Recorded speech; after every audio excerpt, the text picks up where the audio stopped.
It's very easy to have this intense moral compass and be like super judgmental to someone that you think is not doing the right thing. But when you actually go out there and you start taking risk and you start spending money and you start having to rely on other people and just really put yourself out there and expose yourself in a way, there starts to be a lot of cost to your decisions. And that is really when you get tested. I think ethics are the fabric that holds this society together. You know, if we never did the right thing when no one was looking, that would be a problem. We all have different life experiences. We all have different upbringings. And the things that my parents taught me may be different from the things that your parents taught you. But that doesn't mean that God didn't create us equally. That doesn't mean that God didn't create us to serve a specific purpose.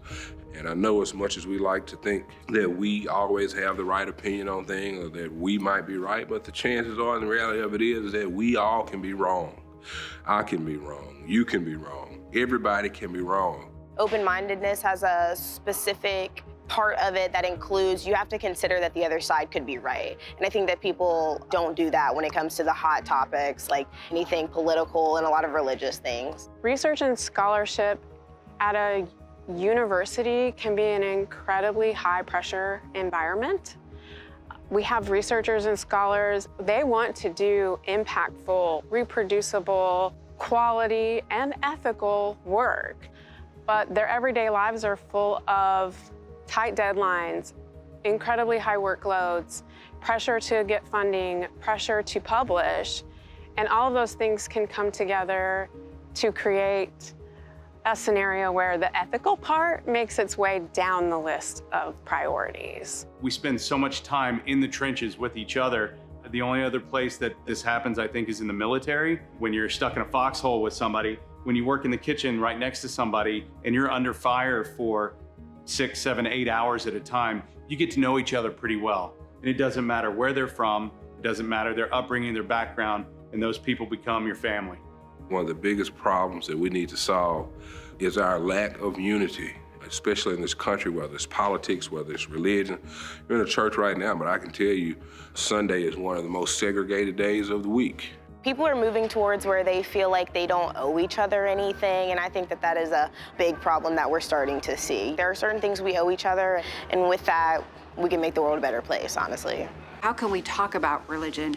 How can we talk about politics in a way, again, that's constructive and meaningful, and that we don't take our conversations personally, but really get to a resolution?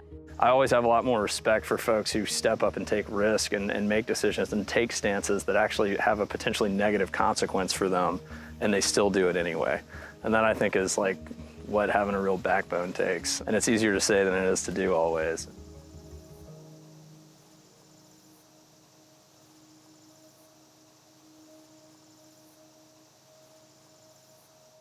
So the Center for Practical Ethics at the University of Mississippi really tries to focus on helping people make better decisions.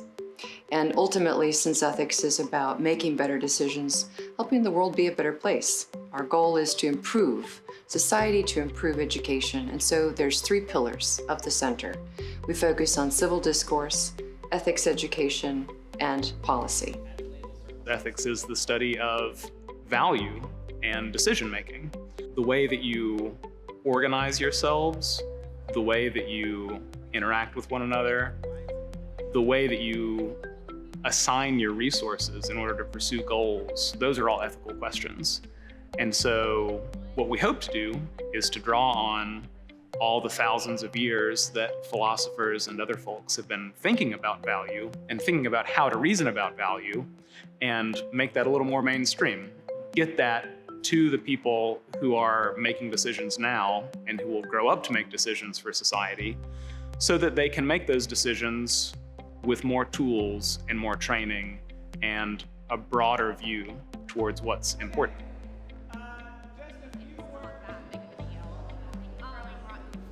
Ethics is about how we make decisions for actions over time. And so in thinking about what ethics is, why does it matter? It matters because we are constantly engaging in the world. We are constantly making decisions. And Many of the decisions that we make involve other people. Many of the decisions we make have a profound impact on other people. Ethics takes effort, it takes self-control, it takes practice, it takes training, it takes work. What are we aiming for? Happiness, right?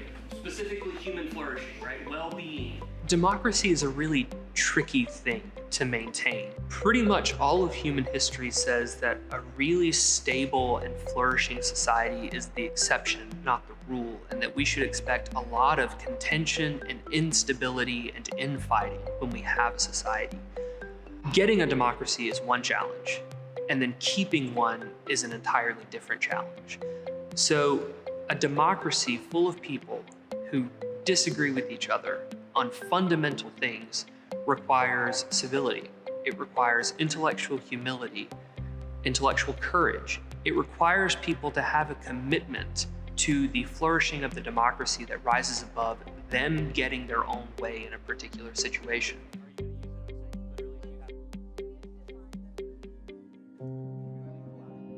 One of the ways that we work on trying to improve civil discourse, which is a crucial skill for democracy itself, is by providing students a lot of opportunities to practice becoming better at civil discourse.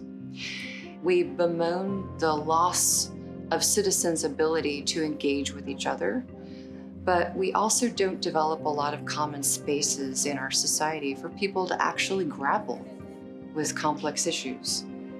So this is one of the things that we think is most important at the center, is providing students those opportunities to really listen in a deep way to the concerns and values and needs of individuals that disagree with them profoundly. We really try to push students to think about, when they're thinking of what they most want to see for a solution to a problem, what would be a second best alternative? What could they give up? What sets the Center for Practical Ethics apart is the fact that the work they are doing, sure, is absolutely academic. It's research-based, there's a lot coming out of there, but also they're providing the co-curricular opportunities to take what's being done in the academic space and actually apply it experientially to everyday life, whether it's opportunities for training, whether it's meeting really phenomenal guest speakers that are sharing their work, nationally recognized authors coming here and having a small group setting at some of the Center for Practical Ethics events where you get to ask them the deep questions you have after reading some of their works and really how that applies on a daily basis.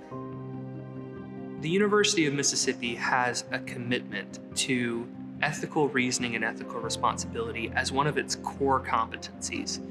It says that every person who graduates from this university should have some baseline grip on what it means to be a good ethical reasoner and what it means to be an ethically responsible person. So what the center does here at the university is we provide the integration that allows that core competency to come to life. We're an institution that when people ask me, Chancellor, what do you do best at the University of Mississippi? And I tell them, we build leaders. That's what we do. If you want your student, if you want your child to become a leader, this is the place for them. And I really feel like what the center is doing with ethics and how it's expanding beyond our university walls will make a difference, not just in our university or our state, but across the entire nation.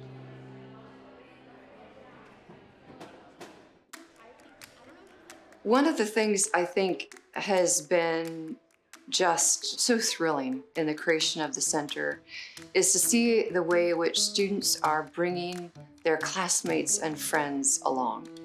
And so what's interesting to me is that students are discovering that discussing ethics and thinking about hard ethical choices is not a downer, it's not stressful, and it's not boring. It's actually engaging, it's insightful, it's inspiring, it's rewarding.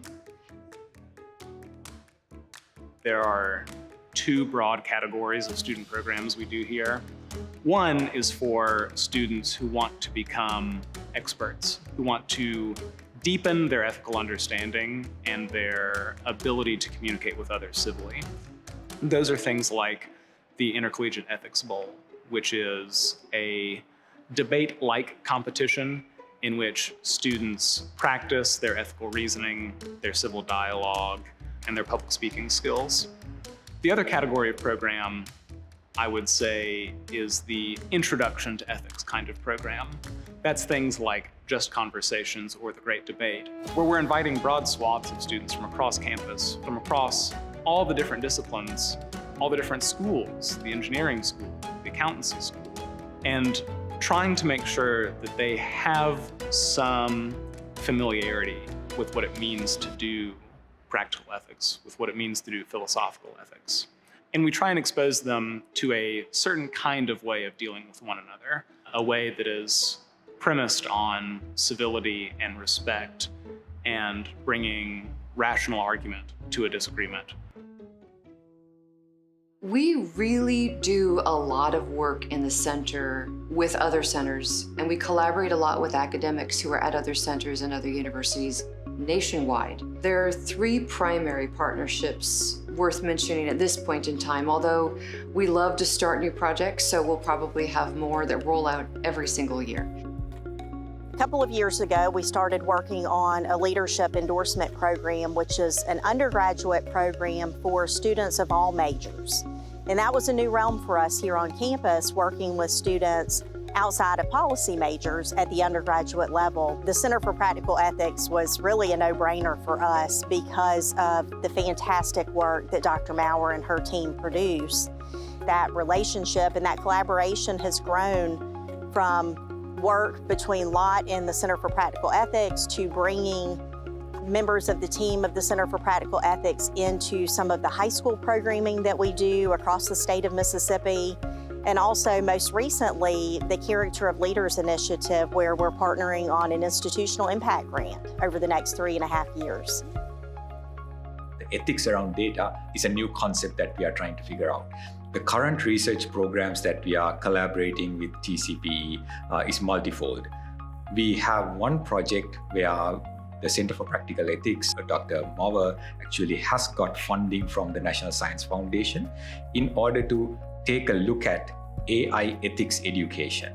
So we are conducting surveys across the country and gathering data in order to identify what are the trends, what are the patterns, how do we establish a gold standard for AI ethics education across the country.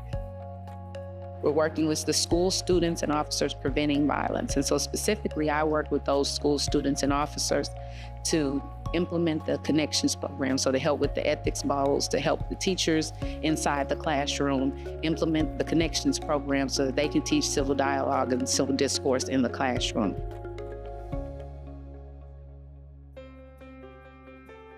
Working here at the center, you only are ever working with people who have a deep commitment to keep exploring and keep trying new things and keep talking about it until you find a solution that everyone can agree on. Working on a team that shares a common vision of a world where people can disagree with each other and still be amazing friends and close neighbors and can still work together to make genuine progress in a very messy world. The opportunity to study ethics and to think about the big problems facing society is a really special place to be. It's an exciting place to be because we all want to solve the problems of the world. And even if I can't individually solve those problems every day, I can appreciate that every day I am working to get those problems solved. I'm working to empower the students and the professionals who are already out there working on those problems to do it better. And that's a really special situation to be in. The thing that excites me most about the center is it's not just academic research where we're pursuing our own projects away from thinking about the impact on the world. It's the Center for Practical Ethics. We're out there trying to think about topics and issues that are facing our society that are facing our fellow citizens, that are facing members of our community right now.